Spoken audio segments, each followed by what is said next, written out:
My name is Kimberly, and this is my story. I grew up in a small town, went to the local high school, and that's where I met Jason. He was this tall, charming guy, always the center of attention.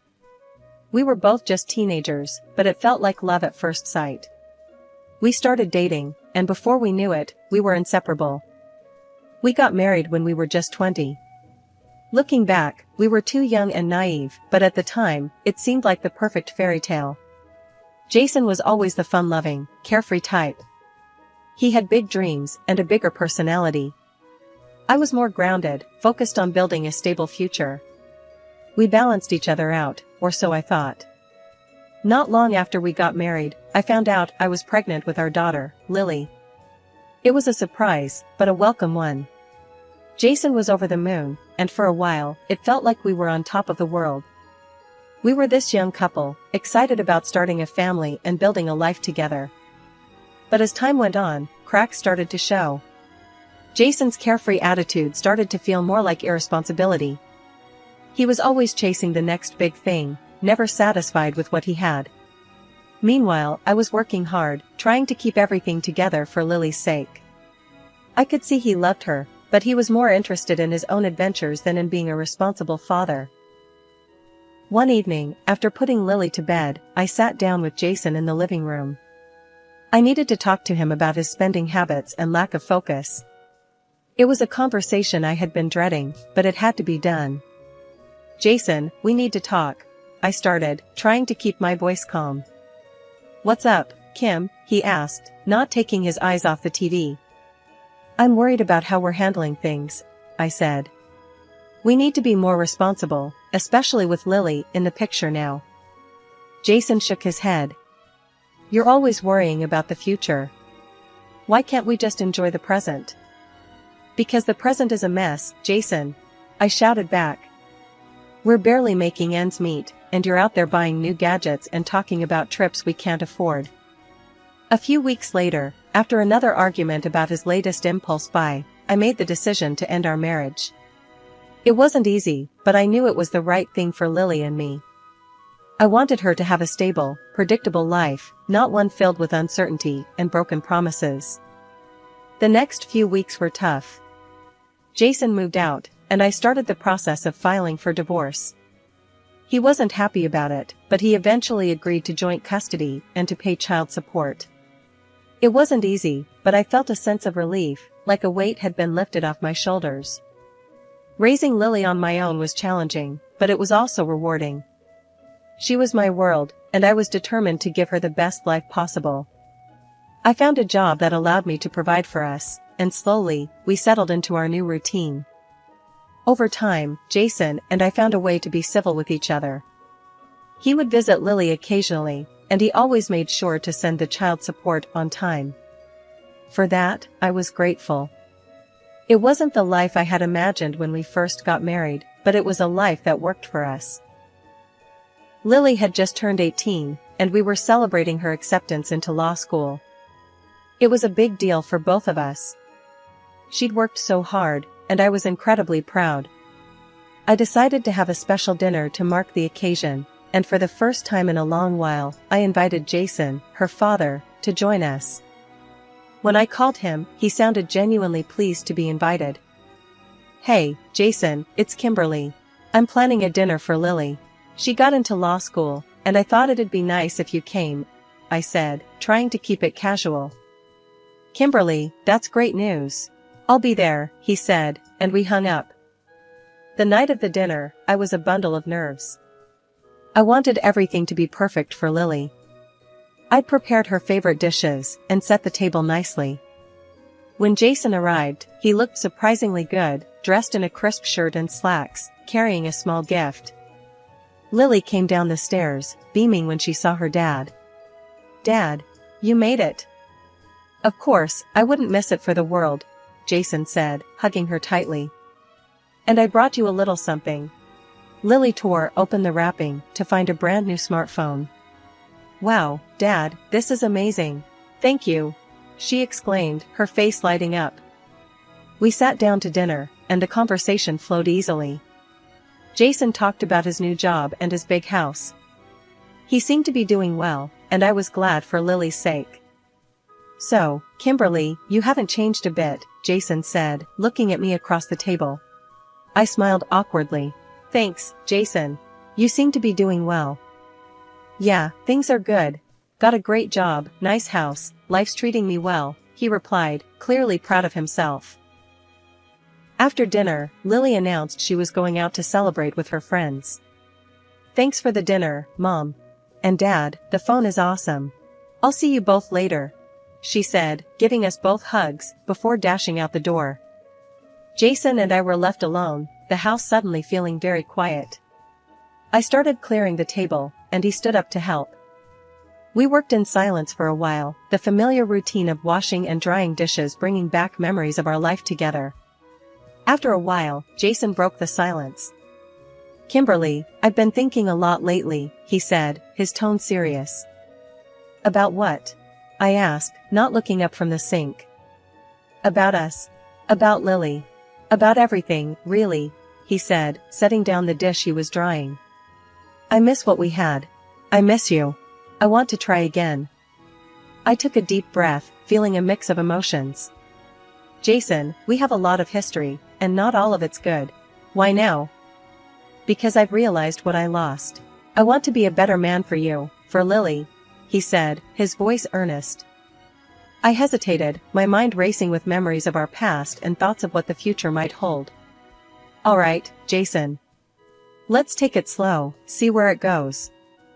A smile spread across his face. "Thank you, Kimberly. You won't regret this." We finished the dishes in a comfortable silence, both of us lost in our thoughts. It felt strange, but also a little exciting, the possibility of starting over. As the night went on, we talked more, sharing stories and laughing about old times. Getting back with Jason was a big decision, but I decided to give it a try. We got married again, just a simple ceremony at the city hall. Only Lily and Jason's older sister, Margaret, were there. It was a small, quiet event, nothing fancy. I hoped this time things would be different. Moving into Jason's big house felt strange at first. It was so different from my small, cozy place.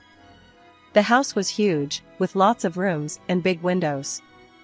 Jason seemed happy to have me there, and for a while, things felt good.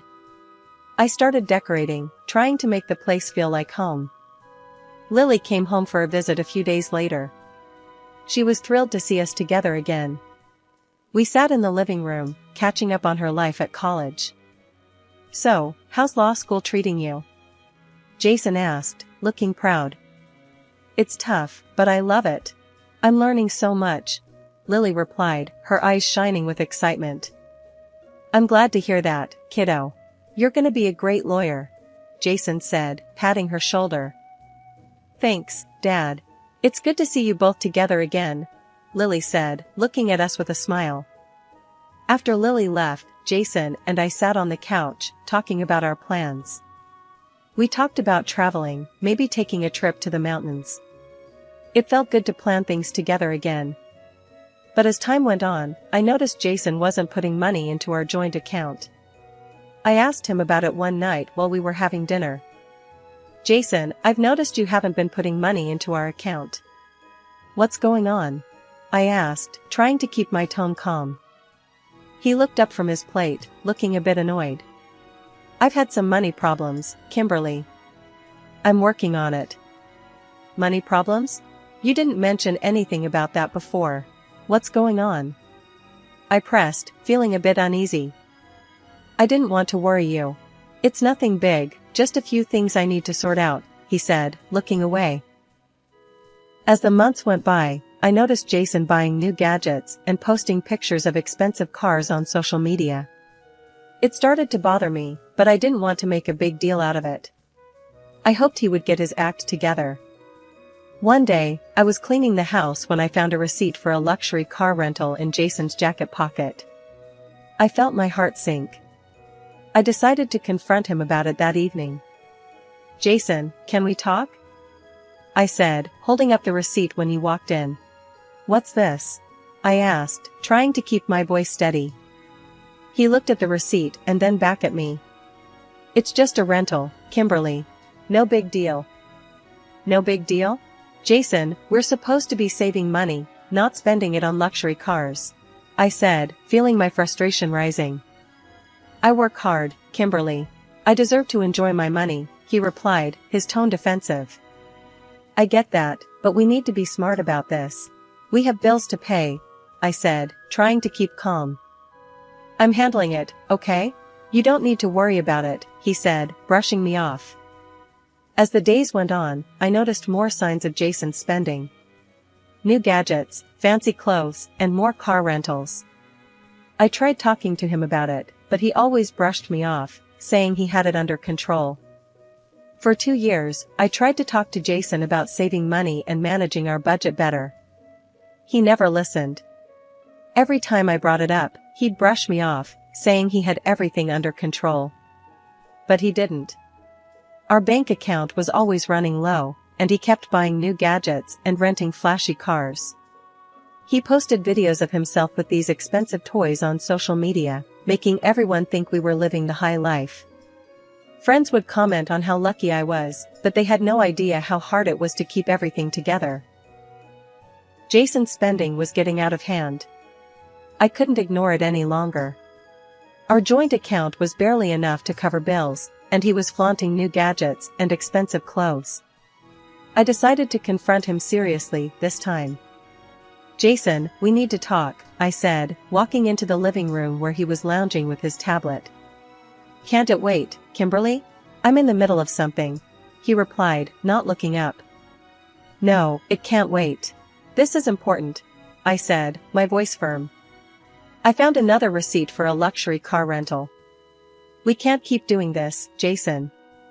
We're running out of money. We're barely getting by, and you're spending like we're millionaires.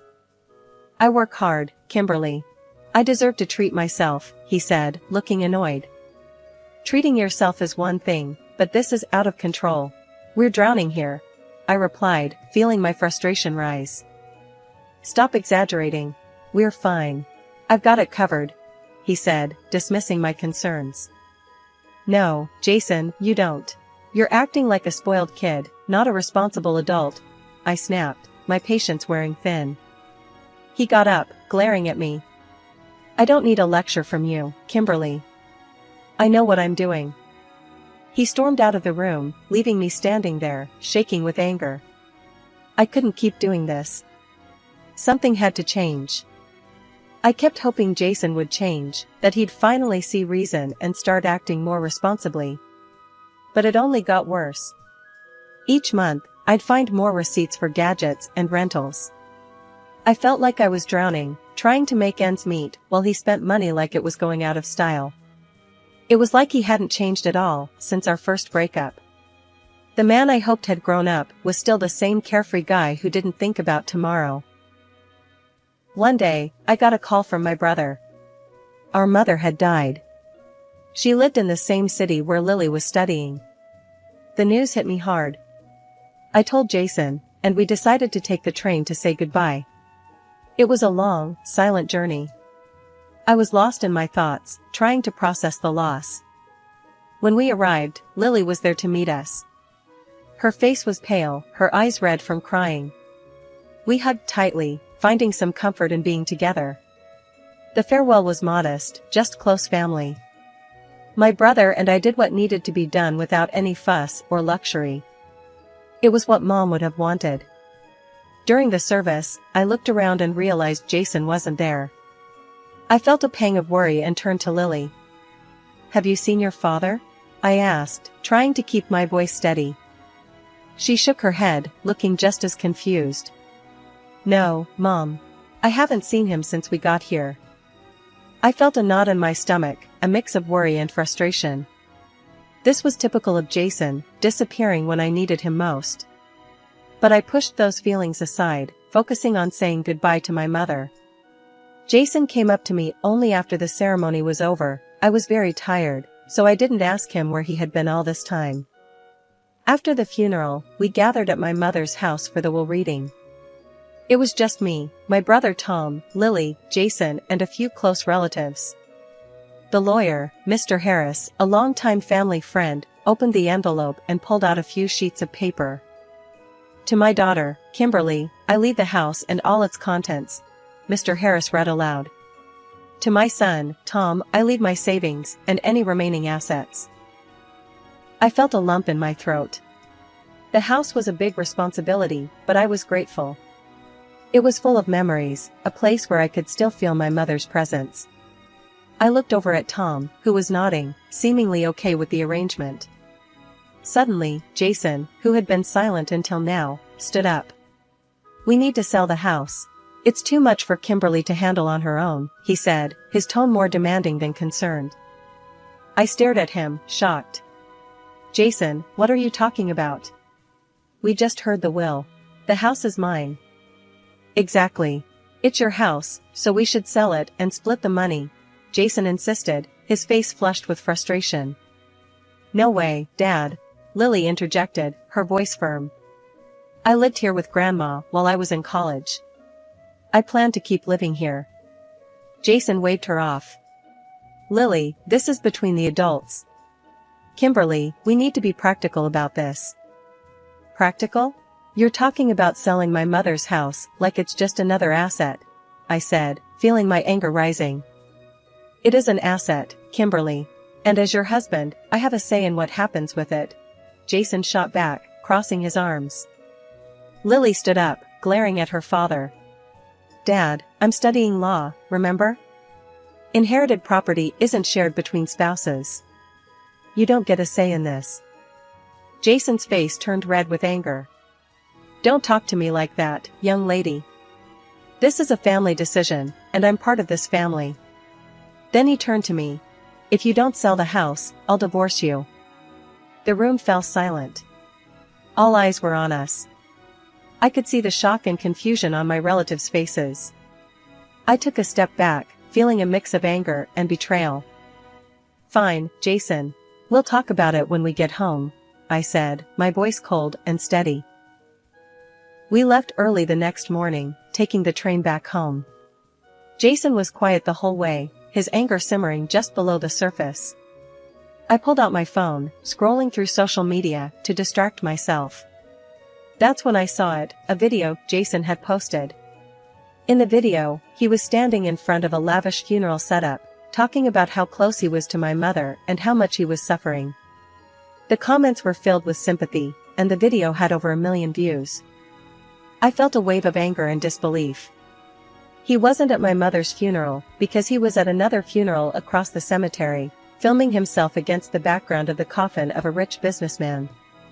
I couldn't believe how hypocritical and deceitful he was. Without looking up, I said, Jason, you're in for a surprise when we get home. He looked at me, a smug smile on his face. So, you've decided to sell? Good. We'll make a nice chunk of change. I'm thinking of getting a new car with the money. I just shook my head, sadly, not saying another word. The train ride felt endless, my mind racing with anger and disappointment. When we got back to Jason's house, there was a surprise waiting for him, his older sister, Margaret, sitting at the dining table. I had called her in advance and asked her to come over for this conversation. The moment Jason saw her, he froze, his confident demeanor vanished. Margaret, what are you doing here? Jason asked, his voice trembling a bit. Margaret looked at him sternly. I'm here because Kimberly called me. We need to have a serious talk, Jason. Sit down. Jason hesitated, then slowly walked over and sat down across from her, looking nervous. I could see the fear in his eyes. I took a deep breath, ready to lay everything out on the table. Margaret, I need to tell you what's been going on, I began, my voice steady. Jason has been spending excessively on gadgets and car rentals. He's been demanding that I sell my mother's house and even threatened me with divorce if I didn't agree. Margaret's eyes narrowed as she turned to Jason. Is this true, Jason? Jason looked down, not meeting her gaze. It's not as bad as she's making it sound, Margaret. Not as bad? I snapped. You've been wasting money left and right and trying to bully me into selling my mother's house. That's pretty bad, Jason. Margaret shook her head, disappointment etched on her face. Jason, you haven't grown up at all. You're still acting like a child. You've never achieved anything on your own. Jason looked up, a mix of anger and shame on his face. That's not fair, Margaret. I've tried my best. Your best? Margaret scoffed. The house you're living in isn't even yours. It's mine. I let you live here because I felt sorry for you. And now I find out you've been wasting money and bullying Kimberly? Jason's face turned pale. Margaret, I didn't mean for things to get out of hand. Out of hand? Margaret repeated, her voice cold. You've been living off my generosity and trying to push Kimberly around. And do you know what else? I've been paying Lily's child support, not you. You couldn't even be bothered to take care of your own daughter. You should be grateful to God for having a wife like Kimberly. You don't deserve her. I felt tears welling up in my eyes at Margaret's words. I turned to Jason, my voice trembling with emotion. Jason, the house should go to Lily. She's an adult now, and it's her legacy. Jason suddenly jumped up, his face red with anger. I don't give a damn about Lily. I want half the money from the sale of that house, or else I want a divorce. The room fell silent. I couldn't believe what I was hearing. I took a deep breath, trying to keep my composure. You don't care about your own daughter? Fine, Jason. I reached into my bag and pulled out the divorce papers I had prepared earlier. I handed them to him, my hands shaking. Here are the divorce papers.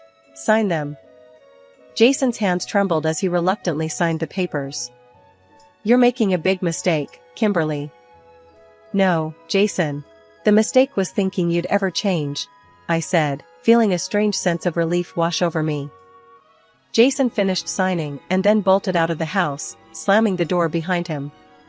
I stood there, feeling a mix of exhaustion and liberation. Margaret walked over to me, placing a comforting hand on my shoulder. Kimberly, thank you for everything you've done for my brother. And you've got Lily. You'll get through this. After the divorce, I packed up and moved back to the city where I grew up. It felt good to be back in my mother's house, surrounded by familiar memories. The house needed some work, but it was home. It was a place where I could start fresh. Lily graduated from college not long after. She married a wonderful guy, and now she's expecting a baby. I'm excited to become a grandmother. Life was starting to feel settled and peaceful, something I hadn't felt in a long time. One afternoon, I was in the garden, pulling weeds, when my phone rang. I wiped my hands on my jeans and answered it, seeing Jason's name on the screen. Hello? I said, already feeling a knot in my stomach. Kimberly, it's Jason. I need to talk to you, he said, his voice sounding desperate. What do you want, Jason? I asked, trying to keep my voice steady. I'm in big trouble, Kimberly.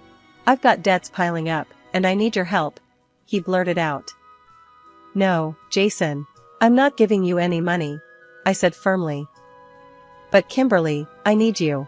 We could try again, you know, make things right this time, he said, his voice almost begging.